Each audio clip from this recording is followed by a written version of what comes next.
welcome back to my channel. My name is Melly. Today we are actually going to be talking about all the books that I got while on my trip. I was going to do a little Seattle vlog for you guys, but that'll be coming next week, so I have a little bit of time to put all of the clips that I got in Seattle together. And for now, you guys are just going to have to be okay with seeing the books that I actually got while on my trip. So let's go ahead and show you the pile of books. This is going to be a shorter video, but I am going to be sharing all the new books that I received or that I got while on my trip. Here is the stack of books. Let me put them to the side, and we will be talking about them, reading the little blurb for you guys. It's not too many books, they're just pretty thick books, and I'm really excited. I will be letting you guys know where I got each book from that I can remember. Let's go ahead and just get started. So the first book that I got was this book. This book I actually got from Barnes and Nobles, and this book I still consider it on my vacation because I wasn't officially home yet. I was still out of town. It was not in Seattle though. It was in Texas. And this is called After We Burned. I got it at a Barnes and Nobles. This is by Marieke Nijkamp. And I love the little sprayed edges. I love this little detail right here. It is called After We Burned, and this is like flames to the pages. I love the sprayed edges on this. So let me go ahead and read the little blurb on the back, and then I'll read the little side blurb because it has a little bit more information than on the back. So it says, I prop open the window with my backpack so I don't get locked out and tiptoe to the computer lab and freeze. A large tree branch has smashed one of the windows, but that's not what's causing the draft. Another window stands fully open. Muddy footprints stain the linoleum floor of the classroom. Another thunderclap shakes the building, and then directly overhead, a loud crash on the second floor. I'm not alone. And then on the inside it says, she deserved more. They all did. A terrible accident, a horrible loss, a regrettable tragedy. That's all anyone in Phoenix can talk about when a fire consumes the local high school, taking the life of a student. The town mourns, except who really knew, let alone cared about, Eden when she was alive? And why was she in the building that night? 5 teens each hold a piece of the truth about what happened. They also have their own secrets they will fight to protect with the same fury as the blaze that killed Eden. But silence is meant to be broken, and their story cannot be extinguished. That is the first book. I'm really excited. I had a hard time when I was in Barnes & Nobles choosing a book. I knew I wanted to get a book. I was in between a couple of books that were on like the new arrival table, and this was one of them. If I remember correctly, I'm pretty sure this was on the new arrivals. This one captivated me more than the other ones, so I went ahead and picked this one up. And the writing is like literally so far apart, and it's in big text that I feel like this book would be so easy to finish. There's a lot of white space in there, so I'm excited to read that. I'm going to leave these 2 books for last because it comes with a cute little story. So we're gonna put those aside and we're gonna move on to this little stack first. The next book that I got is Great Big Beautiful Life. A lot of people have been talking about it. It's been like a mixed review. This is by Emily Henry, and I wasn't sure if I wanted to get it. I had it in my Amazon cart, but I never took the plunge. I would see it all the time at my local Barnes and Nobles, and I never took the plunge. I was in Seattle at a grocery store. It's funny enough, here in Texas, we're so used to having ACs. In Seattle, it's kind of an oddity to have like an AC. So when I went to the grocery store and they didn't have an AC, that I was just like mind blown. It's just funny that everything is different because of the climate over there. So they didn't have AC. And their grocery stores are like 2 stories. I'm not saying every single one is, but the one that we went to was 2 stories. And that is just crazy compared to here. Honestly, I haven't seen a grocery store that's 2-story. So whenever we went into the Target that they had there and it was 3-story, it wasn't 1 or 2, it was 3-story, I was flabbergasted. And then seeing the grocery store, we were looking everywhere. We saw nothing but food, and we're like, oh, maybe it's just like specific groceries and that's it. But we asked one of the employees because I started getting sick. As you can hear my voice, I did end up getting sick at the end of our trip, which I always do. I have a low immune system, so I needed some medication to help make me feel better. So we went to one of the employees, and he was like, oh, it's on the 2nd floor. We're like, the 2nd floor? He's like, yeah, the medications, all of the laundry detergents, like anything for cleaning, the books and magazines are on the 2nd floor. I was like, you guys have books? So that is where I got this book from. I got it from a grocery store. It doesn't say what grocery store, but I know it's like the brother store of like Kroger. So yeah, I don't remember the name of it. I just know that they did accept Kroger rewards cards. So, but yeah, this is Great Big Beautiful Life. It was 25% off, which is the main reason why I ended up getting it. It was priced at $21.75. List price was $29. So hence why I didn't want to take the plunge on this book. It was a little expensive. This little blurb says, she was the stuff of legend.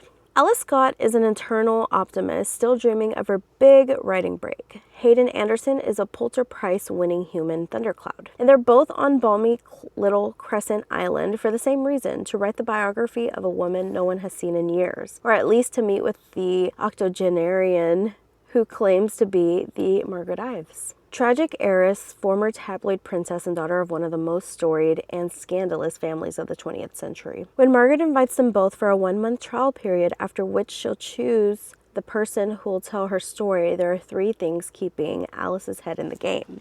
1, Alice genuinely likes people, which means people usually like Alice, and she has a whole month to win the legendary woman over. 2, she's ready for this job and the chance to impress her pre-annually unimpressed family with a serious publication. And 3, Hayden Anderson, who should have no reason to be concerned about losing this book, is glowering at her in a shaken-to-the-core way that suggests he sees her as a competition. But the problem is, Margaret is only giving each of them pieces of her story, pieces they can't swap to put together because of the ironclad NDA, and an inconvenient yearning pulsing between them every time they're in the same room. And it's becoming abundantly clear that their story, just like the tale Margaret's spinning, could be a mystery, a tragedy, or a love ballad, depending on who's telling it. I have this book. I'm excited to read it. I know I say that about all the books, but that just sounds like we don't know which way it's going to end, but we kind of do. It's probably going to be love, like enemies to lovers kind of deal. Like I said, a lot of people had a lot of mixed reviews. They loved it or they hated it. We'll see. A lot of people say that's not my favorite Emily Henry book. I've never read Emily Henry, so if this is the first book that I read, it can only go up from there if I don't like the book, right? So we'll see. Let's go ahead and move on. The next couple books, actually these next 3 right here, I actually got from a Target. This book, it says, is book 1. It's called Arcana Academy. It's by Ellis Kova. Look how beautiful this book is. And then the fact that it has like the gold foiled edges. I freaking love that. I love it. I love it. Let me go ahead and tell you what this says. The little blurb. A woman who wields magical tarot cards lands herself in a false engagement with the headmaster of a mysterious academy in this first installment of an enthralling fantasy romance series from the best-selling author of A Deal with the Elf King. So I was trying to get Deal with the Elf King because it sounded really good, but it looks like really you can only get it on Kindle, if I'm not mistaken. Like, I was just like, why can't I buy this book?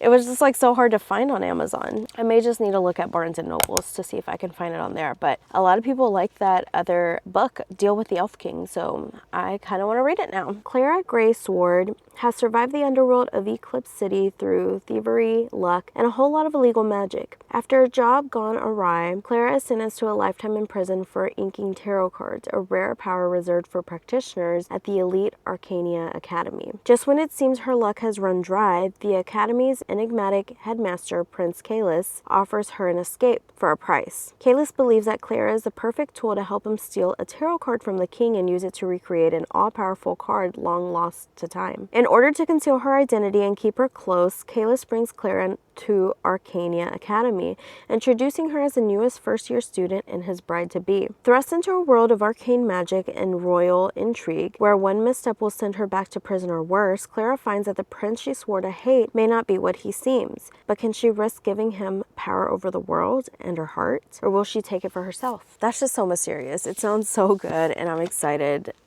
to even have this in my collection. And like I said, this is book 1, so book 2 should be coming out. I think this one just came out, and it was 30% off through Target. So the next book that I got, oh, by the way, all these 3 books that I got from Target are pretty new. I think they came out this month. The next one that I got is called Not Quite Dead Yet, and this is by Holly Jackson. The little blurb says, in 7 days, Jet Mason will be dead.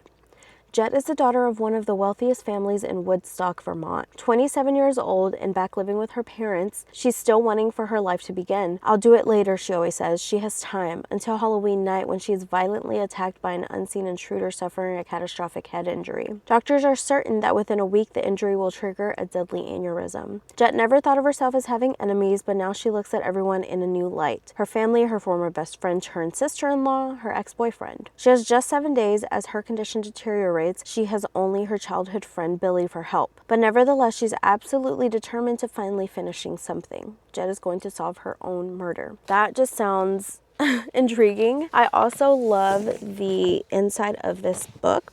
It has like multiple x-rays, but it also has like little clues, I guess. I don't know. There's a little frog. There's a little pumpkin. We have a little palette. I forgot what you call a shovel. Shovel. That's what it is. A shovel. Then we have a shoe print over here.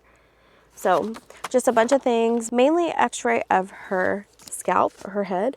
But yeah, not quite dead yet. I'm excited. She's going to solve her own murder.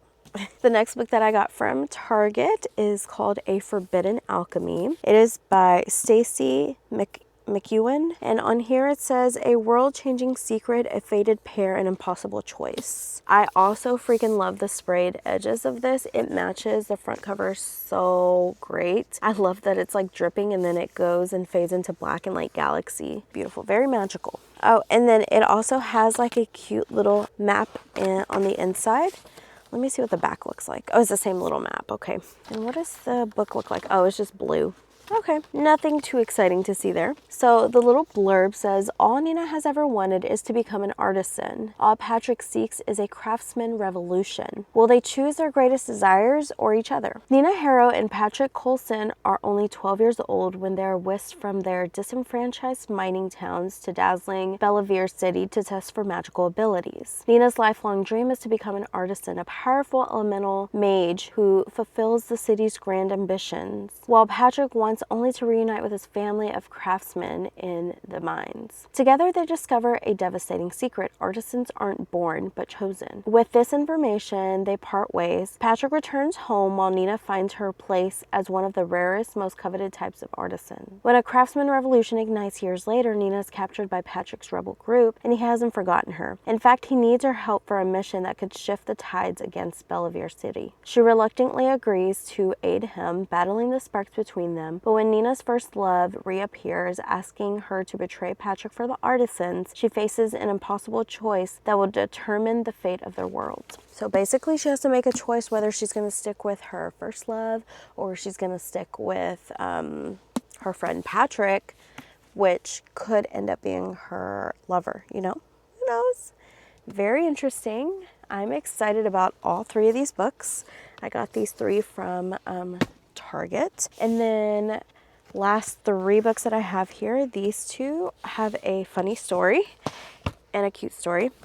This book right here, I actually ended up getting from the airport in Seattle. So I feel like that this is like a little token from Seattle. I think I'm gonna make it a thing where anytime but like right before I leave, I'm going to like gaze through the books, and I may, you know, I don't plan on getting rid of these books, so I do plan on like anytime that I go visit anywhere, I plan on getting a book from that airport, and then on the inside I may just write on here like the date and what airport I got it from, just to remind myself like what cities, towns, out of states that I've been to, you know, other states. I think that would be fun. So in this one I'll probably write July 2025 Seattle Airport. So I think that would be very interesting to have a little collection of that. I just have started this love for books and this love for travel that I never thought I had. So I'm excited to start this, and this is the first book that I'm starting with. And I've heard so many good things about this book. I'm sure you guys have as well. It's a fairly brand new book. I think it came out maybe a month or two ago, but it's called Bury Our Bones in the Midnight Soil, and it's by V.E. Schwab. This is actually a signed edition, so I'm even more excited to have this in my hands. There is V. Schwab's signature right there. Very exciting. Let me read to you the back and then I can read to you the inside blurb. This says, 3 young women, their bodies planted in the same soil, the stories tangling like roots. One grows high and one grows deep, one grows wild, and all of them grow teeth. So it is a vampire-based book, and it's very thick, but I'm very excited because it does take place in multiple centuries. It's not just focused in like the 21st century or anything like that. It is in multiple centuries since they are vampires. So this says, this is a story about hunger. 1532, Santo Domingo de la Calzada. A young girl grows up wild and wily. Her beauty is only outmatched by her dreams of escape, but Maria knows she can only ever be a prize or a pawn in the games played by men. When an alluring stranger offers an alternate path, Maria makes a desperate choice. She vows to have no regrets. This is a story about love. 1827, London. A young woman lives an idyllic but cloistered life on her family's estate until a moment of forbidden intimacy sees her shipped off to London. Charlotte's tender heart and seemingly impossible wishes are swept away by an invitation from a beautiful widow. But the price of freedom is higher than she could have imagined. This is a story about rage. 2019, Boston. College was supposed to be her chance to be someone new. That's why Alice moved halfway across the world, leaving her old life behind. But after an out-of-character one-night stand leaves her questioning her past, her present, and her future, Alice throws herself into the hunt for answers and revenge. This is a story about life, how it ends and how it starts. So I'm assuming it's when they're turned into vampires, maybe? I don't know. Haven't read the book, but I'm excited. Very happy that I got a signed copy. And yeah, this is the start to my traveling books. Very happy to have that. Okay, the last 2 books that I want to talk about are these 2 right here. So these specifically, I got from a Seattle neighborhood. So we did end up renting an Airbnb, and this sucks, but it was a Sunday and it was a day that I got sick. So I couldn't go. But my boyfriend ended up going. It was like 2 blocks away from our Airbnb, and they were also selling flowers, and they had a free little library. So he's like, we should go check it out. Then I got sick that day or the next day that we were gonna go. So I literally couldn't leave the bed. So he was like, okay, I'll go and I'll check it out and I'll see what there is. If there's anything good, I'll bring something back. And I'm like, okay, wasn't expecting anything. He brought these 2 books back from the little library, and I'm so excited. These traveled all the way from Seattle to here, which is very exciting. Like, these are used books, and I love that. You can tell they're a little worn, but I am so happy to have these and like have him in my collection to read. It was very adorable when he came and he's like, I got you some books. Like, the way to my heart is books, yarn, or street tacos, which is Mexican tacos. I freaking love, which I just ate that today actually. But yeah, love that. And then he brought me some flowers that he picked. He was trying to buy a bouquet of flowers. The person wasn't there and he didn't want to just take it because it looked like it was like a free, like, leave tip kind of thing, and take the flowers, just like, because it was right next to the free little library as well, but he didn't want to do that in case that wasn't the case. But Seattle, I'm seriously like, love it. It is like, everybody I feel like is so free there, and I feel like everybody is so nice. There's like no road rage here in Texas. People don't know how to act. It's road rage. It doesn't feel welcoming. I've lived here my entire life, and I've honestly, wouldn't be my first choice to live, but Seattle is a different thing. Like, there was a whole different vibe. I feel like everybody was very considerate of everybody else around them. So a lot of people recording and filming here in Texas, they look at you weird if you pull out a phone and they think you're recording, or if you even wear the slightest thing that's different to the person next to you. In Seattle, people were wearing anything and everything. People were being themselves. It's very liberal. Like, I freaking love it. All the pride flags, I loved it. Like, it was amazing to see, and I love to see that in a community. Just amazing to see. So to see that there was like free libraries like every other block, is amazing. Like, it makes me want to go live there. So anyways, back to the free little library. Ended up picking 2 of these books, and let's go ahead and read what they're about. So the first one is The Woman in the Window. It's by A.J. Finn, and it says soon to be a major motion picture. I'm pretty sure that movie came out on Netflix, and I'm pretty sure I saw it. So I'm excited to read it. I am pretty sure that movie came out like a year or 2 ago, maybe 2-3 years ago. I remember watching it when it first came out. So, and if that's not the same one, I'm mistaken, but I'm pretty sure it is. So the back of this blurb says, "It isn't paranoia if it's really happening." Anna Fox lives alone, a recluse in her New York City home, unable to venture outside. She spends her days drinking wine, maybe too much, watching old movies, recalling happier times, and spying on her neighbors. Then the Russells move into the house across the way, a father, a mother, their teenage son. The perfect family. But when Anna, gazing out her window one night, sees something she shouldn't, her world begins to crumble, and its shocking secrets are laid bare. What is real? What is imagined? Who's in danger? Who's in control? In this diabolically gripping thriller, no one and nothing is what it seems. The Woman in the Window.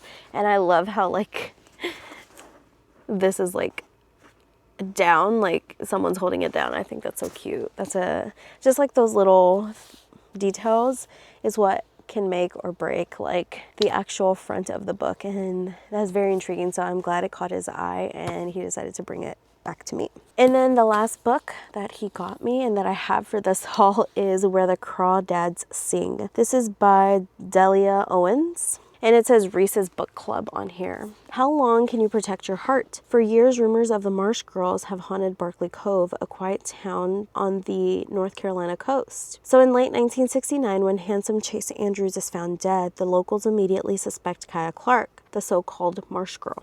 But Kaya is not what they say. Sensitive and intelligent, she has survived for years alone in the marsh that she calls her home, finding friends in the gulls and lessons in the sand. Then the time comes when she yearns to be touched and loved, when 2 young men from town become intrigued by her wild beauty. Kaya opens herself to a new life until the unthinkable happens. That is that book. It is very loved and worn, and I am just excited to read these 2. I'm so happy that these books were picked out. He knows I love like a good mystery.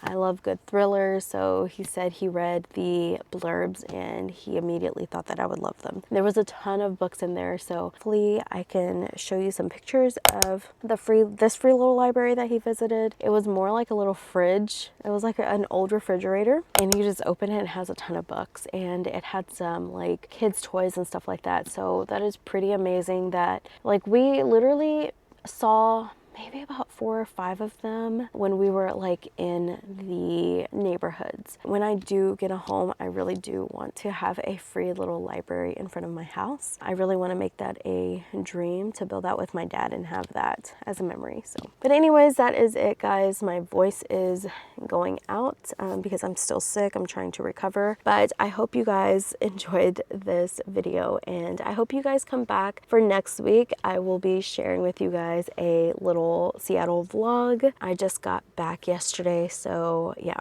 like at 11 p.m. and right now it is 5:50 on Friday, July 25th. Appreciate you guys, and I will see you guys in the next video. Bye guys.